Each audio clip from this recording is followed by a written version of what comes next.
হ্যাঁ, আমার জামাই গতকালকে রাতে অ্যারেস্ট হয়েছে। এটা নিয়ে তো হাই উল্লাস করার কিছু নাই, ঠিক আছে? মামলা যখন আছে অ্যারেস্ট হবেই। এগুলা নিয়ে এত টেনশন করে দুঃখ প্রকাশ করে কান্নাকাটি করার কিছুই নাই। আপনারা যারা ভাবতেছেন আমার জামাই অ্যারেস্ট হয়েছে আর কোনোদিন বের হবে না, ওদের জন্য এক বালতি সমবেদনা। আমরা কারি কারি বান্ডিল বান্ডিল টাকা ছেড়ে আমার জামাইকে নিয়ে আসব। আমার জামাই বীরের বেশে চলে আসবে এবং যারা এই ঘটনা ঘটাইছে তাদেরকে ছাড় দেওয়া হবে না। মাথায় রেখো, এতদিন আমরা পলাতক ছিলাম, এখন তোমরা পলাতক থাকার বেলা। এখন আমার জামাই আইনি প্রক্রিয়া শেষ করে আমার কাছে আসবে, তখন না খেলা শুরু হবে। খেলা মাত্র শুরু করছো তোমরা, শেষ করবো আমরা, ঠিক আছে? সবাই আমার জামাই যারা সাজ্জাতের যারা সাপোর্টার আছো, আমার জামাইয়ের জন্য দোয়া করবা যাতে 10-12 দিনের মধ্যে জামিন করে ফেলতে পারি, ঠিক আছে?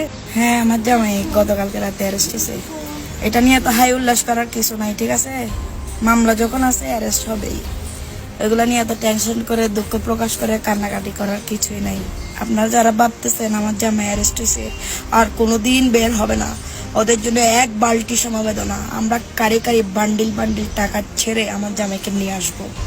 আমার জামাই বীরের বেশে চলে আসবে এবং যারা এই ঘটনা ঘটাইছে তাদেরকে ছাড় দেওয়া হবে না। মাথায় রেখো, এতদিন আমরা পলাতক ছিলাম, এখন তোমরা পলাতক থাকার বেলা। এখন আমার জামাই আইনি প্রক্রিয়া শেষ করে আমার কাছে আসবে, তখন না খেলা শুরু হবে। খেলা মাত্র শুরু করছো তোমরা, শেষ করবো আমরা, ঠিক আছে? সবাই আমার জামাই যারা সাজ্জাতের যারা সাপোর্টার আছো, আমার জামাইয়ের জন্য দোয়া করবা যাতে 10-12 দিনের মধ্যে জামিন করে ফেলতে পারে, ঠিক আছে?